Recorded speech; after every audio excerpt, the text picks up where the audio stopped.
seorang ahli bernama Kunchoro-Ningrat mengemukakan bahwa kebudayaan adalah sistem gagasan, hasil karya, dan tindakan dari kehidupan masyarakat yang dimiliki oleh manusia dalam rangka belajar.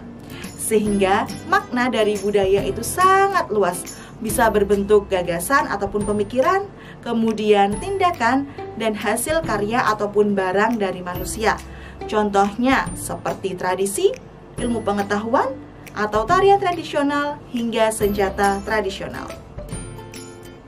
Budaya yang ada di suatu tempat bisa berasal dari budaya tempat itu sendiri ataupun berasal dari perpaduan antara budaya asli dengan budaya para pendatang. Contohnya seperti kuliner Padang. Siapa sih yang belum pernah makan kuliner Padang?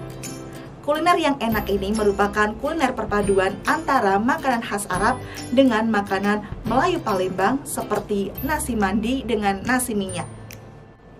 Nah, kuliner Padang tadi merupakan salah satu contoh dari perpaduan dua budaya yang disebut sebagai akulturasi.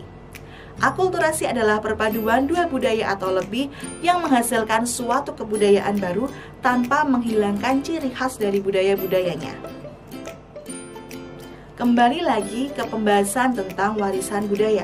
Budaya-budaya tadi, baik budaya lokal ataupun budaya asli dengan budaya pendatang ataupun budaya yang telah mengalami perpaduan, itu bisa menjadi warisan budaya.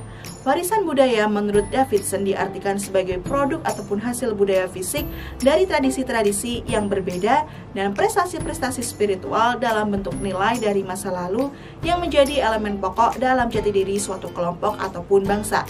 Sehingga warisan budaya itu bisa berasal dari budaya fisik atau tangible dan nilai budaya atau intangible dari masa lalu.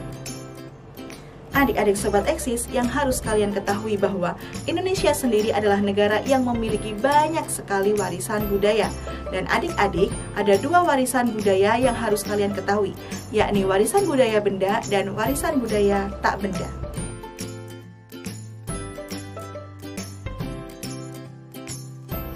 Yang pertama yang akan kita bahas tentang warisan budaya benda. Warisan budaya benda dapat diartikan sebagai seluruh hasil karya manusia, baik yang dapat dipindahkan maupun tidak dapat dipindahkan. Contohnya seperti artefak atau situs dan benda cagar budaya, termasuk candi, arsitektur kuno, gerabah atau keramik, sebuah kawasan, kemudian alat musik tradisional hingga senjata tradisional.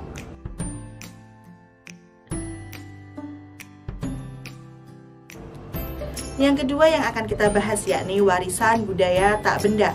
Warisan budaya tak benda adalah berbagai praktik, representasi, ekspresi, pengetahuan, keterampilan, instrumen, objek, artefak, dan ruang-ruang budaya yang terkait. Dalam beberapa kasus, suatu kelompok ataupun seseorang dapat menjadi bagian dari warisan budaya tak benda. Jadi, warisan budaya tak benda adalah warisan yang diwariskan dari satu generasi ke generasi lainnya, kemudian diciptakan kembali oleh sekelompok masyarakat. Warisan budaya tak benda adalah peninggalan yang tidak semuanya dapat diraba, tapi diketahui dan dirasakan keberadaannya. Peninggalan budayanya berwujud pengetahuan, ekspresi, lisan, artefak, aktivitas manusia, dan sebagainya. Warisan budaya tak benda dibagi ke dalam beberapa jenis sebagai berikut. Yang pertama, tradisi lisan dan ekspresi, seperti bahasa, puisi, cerita rakyat, nyanyian rakyat, doa, serta peribahasa. Yang kedua, pertunjukan dramatik, seperti seni tari, seni musik, seni suara, seni teater, dan seni gerak. Yang ketiga yaitu adat istiadat, masyarakat ritual, dan perayaan seperti upacara tradisional, hukum adat, dan perayaan tradisional. Adik-adik, Indonesia memiliki warisan budaya yang telah diakui dunia loh. Hal ini menjadikan kita bangga karena dengan adanya pengakuan dari dunia membuat suatu budaya telah dikenal oleh masyarakat dunia. Selain itu, pengakuan terhadap warisan budaya membuat suatu budaya patut untuk dilestarikan. Jadi kira-kira apa ya warisan budaya Indonesia yang telah diakui oleh dunia? Warisan budaya Indonesia yang diakui dunia. Yang pertama yaitu batik. Siapa sih yang tidak kenal dengan batik? Batik merupakan kerajinan lukisan kain dengan menggunakan canting yang berisi cairan lilin malam dengan teknik dan model lukisan bernilai seni tinggi. Batik sendiri merupakan salah satu kebanggaan Nusantara yang telah ditetapkan sebagai warisan kemanusiaan untuk budaya lisan dan non-bendawi atau yang dikenal dengan Masterpieces of the Oral and Intangible Heritage of Humanity yang dikeluarkan oleh UNESCO sejak tanggal 2 Oktober 2009. Hingga saat ini, batik seringkali digunakan dan menjadi bagian dari busana nasional. Setiap orang dapat dengan mudah memasukkan elemen batik serta mengenakan batik di berbagai kesempatan seperti baju, tas, hingga pada alat kesehatan seperti masker. Namun di masa lalu, kain batik merupakan sesuatu yang dianggap sebagai warisan budaya yang cukup sakral. Yang kedua yaitu pencaksilat. Tahukah kalian bahwa Indonesia memiliki olahraga seni bela diri tradisional asli produk Kepulauan Nusantara? Olahraga seni bela diri tersebut bernama pencaksilat. Di Indonesia, pencaksilat memiliki berbagai aliran dan resmi masuk ke dalam daftar Intergovernmental Committee UNESCO pada hari Jumat 13 Desember 2019. Yang ketiga yaitu angklung. Angklung merupakan alat musik yang terbuat dari bahan bambu yang berasal dari tanah Sunda. Alat musik ini memang dikenal dengan keunikannya, karena untuk memainkan alat musik ini harus dengan cara menggoyangkannya hingga mengeluarkan atau menghasilkan nada tertentu. Selain itu, sebagai salah satu apresiasi untuk alat musik angklung ini, bahkan terdapat museum angklung yang bernama Saung Angklung Ujo yang berlokasi di kota Bandung. Alat musik angklung sendiri juga telah diakui sejak tahun 2010 oleh UNESCO.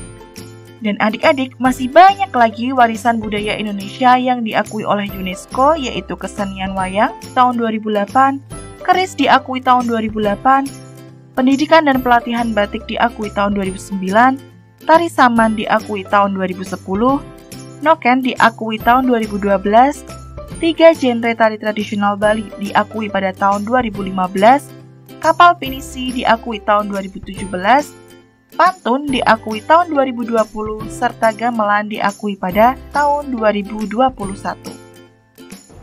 Ternyata banyak sekali warisan-warisan budaya Indonesia yang telah diakui dunia. Nah, warisan-warisan tersebut harus kita jaga dan lestarikan. Bagaimana ya caranya? Cara yang pertama yaitu dengan mempelajari warisan budaya. Suatu pengetahuan tentang warisan budaya dapat membuat budaya tersebut bertahan dengan jangka waktu yang lama. Nah, kita dapat mempelajari warisan-warisan budaya tersebut dengan berbagai media.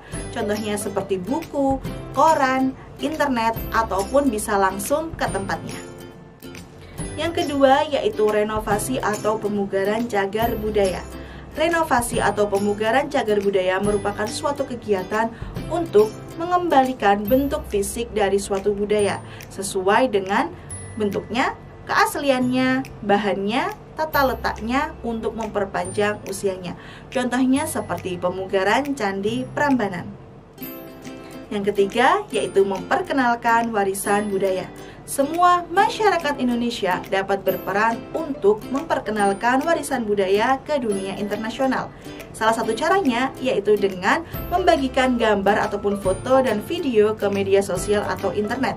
Atau bahkan kita juga bisa menyelipkan warisan-warisan budaya ke dalam film, sinetron, ataupun pelajaran-pelajaran umum di sekolah. Nah, dengan hal itu kita dapat memperkenalkan warisan budaya ke mata dunia dan memperkenalkan bahwa warisan budaya tersebut berasal dari Indonesia. Nah, itulah tadi materi tentang warisan budaya.